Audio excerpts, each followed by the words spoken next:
Olá, chegamos no episódio de número 14.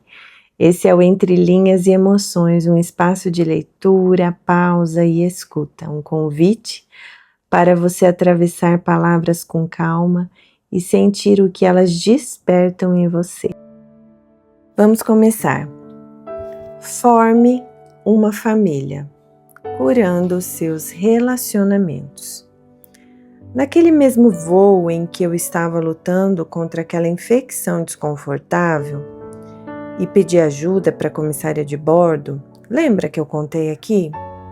Nós pousamos tarde demais em Las Vegas para embarcar no nosso próximo voo de conexão para a Califórnia.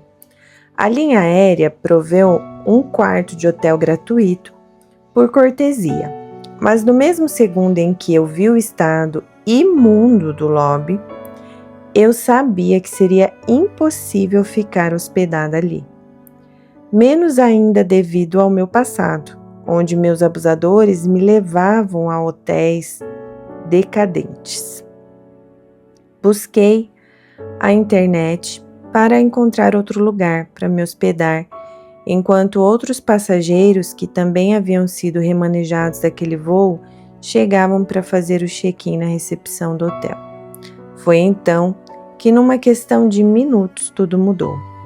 Desviei brevemente o olhar da busca que fazia no meu celular para olhar para cima. Uma jovem moça, aproximadamente da idade da minha filha, aguardava na fila atrás de mim. Quando eu vi seu rosto, esqueci de todos os meus problemas. Oi, querida, você está com medo? Sim, ela respondeu, enquanto as lágrimas ameaçavam começar a jorrar do rosto dela. Bem, eu disse, está vendo aquele homem bem grande logo ali? Aquele é o meu marido. Encontre um quarto ao lado do nosso. Vou revistar seu quarto para você, atrás das cortinas e atrás das portas, e vou te passar nosso número de telefone. Se alguém tentar te encarar, eles precisarão encarar meu esposo primeiro. O alívio tomou conta de seu rosto. Olhei por todo lado e percebi que havia diversas outras mulheres, e lhes apresentei o Ted, eleito nosso mais novo guarda-costas. Vamos formar uma família, eu disse para todas elas. Nós nos reunimos, trocamos contato e me certifiquei de que o nosso quarto de hotel estivesse próximo ao delas. Tentando trazer leveza, mencionei sarcasticamente o quanto estava feliz por estar hospedada nesse hotel, além do bônus de estar lutando contra uma infecção.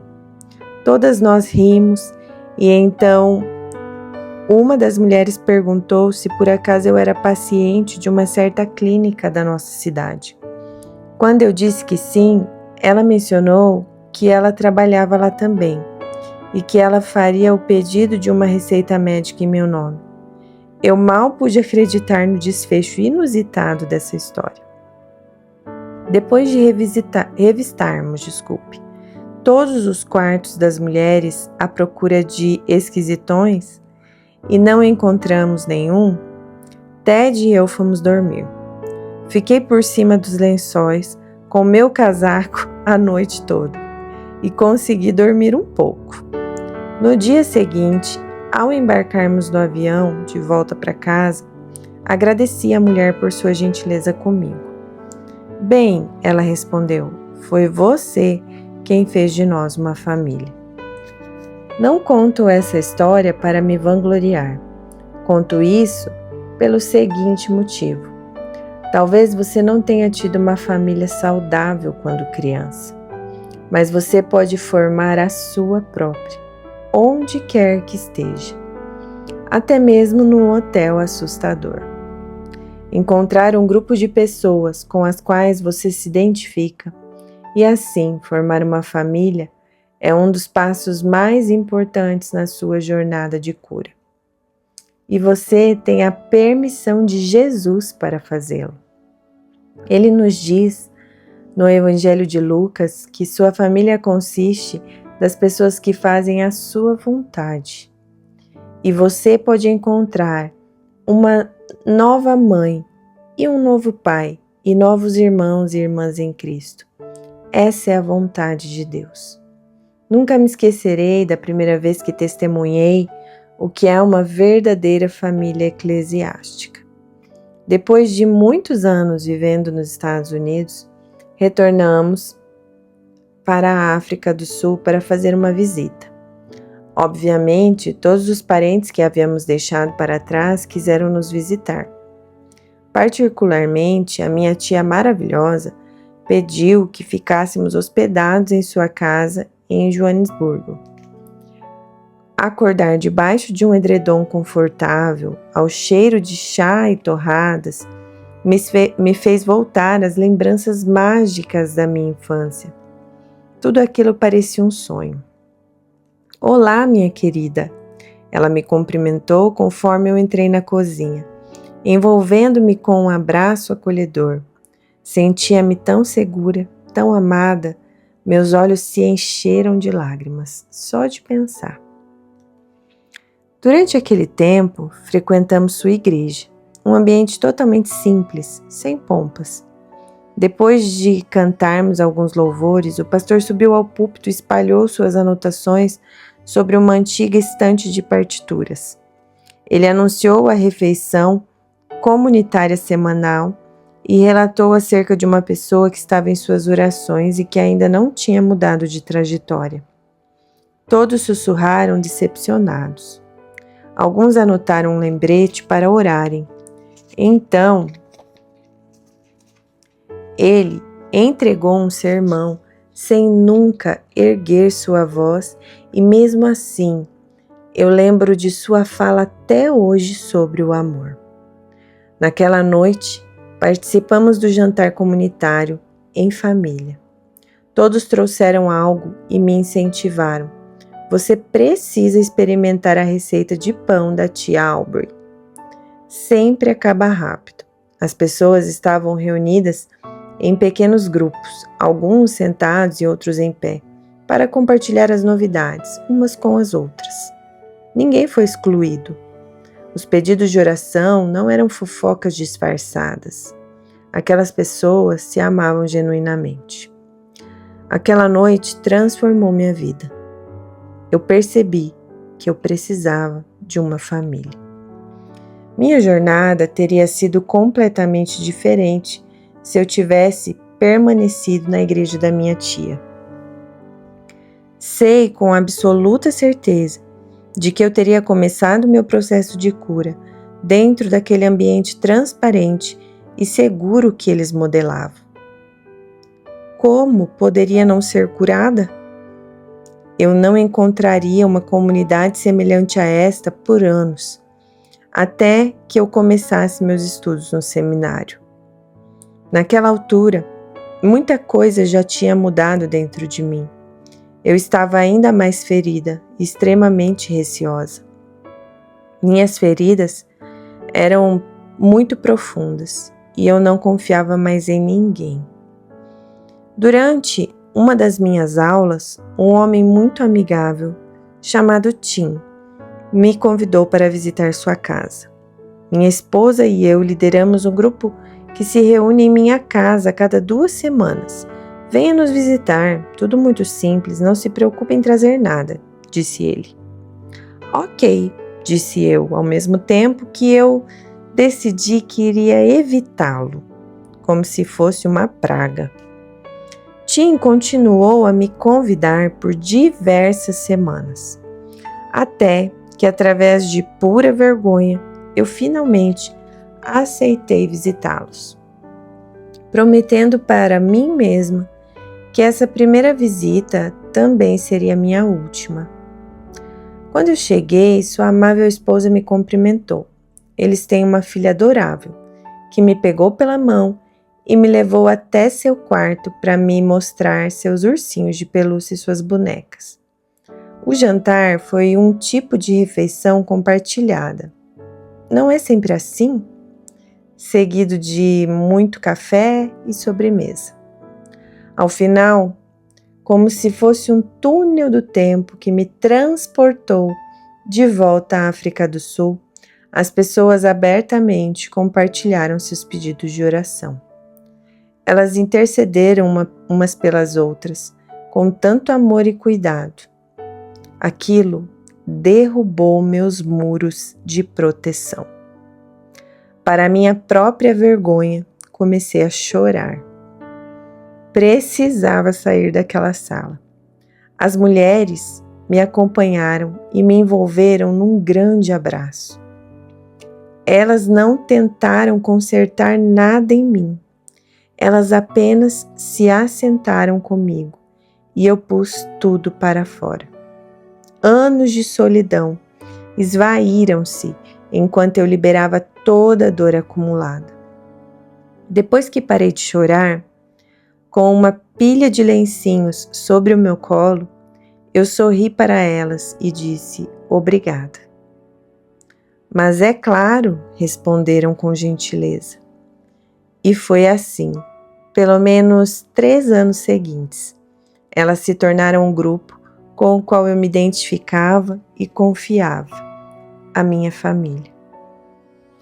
No livro de Atos, aprendemos que os crentes da igreja primitiva se reuniam todos os dias no templo e, partindo o pão em casa, comiam juntos com alegria e singeleza de coração. Está lá em Atos 2:46. Singeleza de coração. Nada muito glamuroso e ainda assim tão valioso. Elas não só visitavam os lares uma das outras, essas pessoas se tornaram o lar uma das outras. Elas desejavam tanto a companhia uma das outras que elas não podiam esperar até o próximo sábado. Elas se reuniam diariamente, buscando com novos olhos o que aprenderiam sobre Jesus nas páginas das Escrituras. É assim que o corpo de Cristo deve ser. Nós nos disponibilizamos uns para com os outros e aprendemos sobre Jesus. Também sabemos que elas tinham conflitos. Muitas das cartas de Paulo lidam com situações que estavam indo mal. Contudo, conforme elas continuaram e conforme nós também continuamos a crescer, aprendemos a nos amar, até mesmo em meio a conflitos. Eu amo uma boa comida. Por mais que eu goste de comer, eu gosto ainda mais de preparar refeições para os outros. Por ser criada na cultura e hospitalidade inerentes do povo do sul da África, nós praticamente alimentamos as pessoas até elas sentirem que vão explodir de tanta comida que oferecemos, enquanto elas estão sentadas à nossa mesa. E ainda pressionando-as a repetir pela 2ª ou 3ª vez. Meu esposo teve que me dizer cuidadosamente que isso pode ser considerado falta de educação aqui nos Estados Unidos. Eu ainda preciso aprender a abrir mão deste costume. Quando Ted e eu começamos a convidar nossos amigos para a nossa casa, decidimos que começaríamos cada reunião sentados ao redor da mesa. Também estabelecemos algumas regras de praxe. Não que precisássemos instruir nosso grupo, mas para nos guiar como anfitriões. Essa foi a forma que encontramos de garantir que teríamos um ambiente onde nossos amigos se sentiriam o mais seguro possível para se sentirem amados. Espero que lhe seja útil para os momentos de encontros com a família que você formou. Então vamos lá. As regras, né? As instruções que eles criaram para esse grupo. Então, primeiro, estabeleça um horário de início e de término e fique dentro do horário. Isso sinaliza respeito. Ofereça uma refeição. Peça às pessoas que contribuam, a não ser que elas não tenham os meios para isso. Tomem a ceia juntos. Sua casa não precisa estar imaculada, mas deve estar bem organizada. Adore Jesus. Você não precisa de equipamentos de ponta para isso. Não tolere fofoca ou grosseria. Modele um comportamento amável. Não tente consertar as pessoas. Orem uns pelos outros. Medite nas Escrituras. Convide todos para compartilharem e celebre suas revelações. Envie mensagens de texto uns para os outros durante a semana. Amem uns aos outros de todo o coração. Deixe as pessoas seguirem o ritmo delas e libere-as com uma bênção se caso elas sentirem que chegou o momento de deixarem o grupo. Modele a humildade. Divirta-se. E como Ler Titus sempre diz, apague as luzes assim que todos partirem. Penso que é divertido demais formar famílias por onde quer que a gente passe. As famílias verdadeiras crescem em suas conexões e edificam o reino de Deus. Não temos interesse próprio. Cuidamos uns dos outros. Tive a oportunidade de conhecer um dos meus heróis, Bob Goff. Ele já escreveu diversos livros sobre o amor e modela o exemplo verdadeiro de tudo aquilo que ele acredita. Fiquei muito empolgada quando descobri que ele é completamente genuíno, tanto pessoalmente quanto ele aparenta ser em púlpito ou em público. Notei imediatamente que ele não estava interessado em manter as pessoas a uma certa distância. Ele genuinamente queria que todos se sentissem especiais, ajudando todos a caminharem em direção aos seus sonhos. Isso me faz lembrar de Jesus. A Bíblia diz que Jesus é o nosso irmão. Nós somos parte da família dele e Deus é o nosso Pai. Quando amamos as pessoas, nós agimos como Ele age. Surpreenda as pessoas com amor. Elogie as pessoas que têm uma aparência diferente da sua. Demonstre interesse pelas pessoas. Decore os seus nomes. Ame cada uma delas. Seja gentil com o garçom que está apurado te servindo no restaurante. Dê-lhe uma gorjeta muito além do esperado. Mais importante ainda, construa uma família grande e diversificada, onde quer que você passar. Eu literalmente mal posso esperar para te conhecer pessoalmente, querida irmã ou querido irmão. Mesmo que eu não possa prometer que não irei indagar se acaso você precisa de uma segunda ou terceira pratada de comida. Posso prometer que farei com que se sinta bem-vindo em meus braços, através de um grande abraço. E caso seja necessário, posso voluntariar o TED para te proteger contra os invasores. Afinal de contas, é para isso que servem as famílias. Oh, uau! Este foi o episódio de número 14. E eu quero terminar só grifando, vamos colocar assim, essa parte que diz assim: Jesus é nosso irmão, nós somos parte da família dele e Deus é nosso Pai. Quando amamos as pessoas, nós agimos como Ele age. Surpreenda as pessoas com amor. Esse foi o episódio de número 14. Nos vemos no próximo episódio.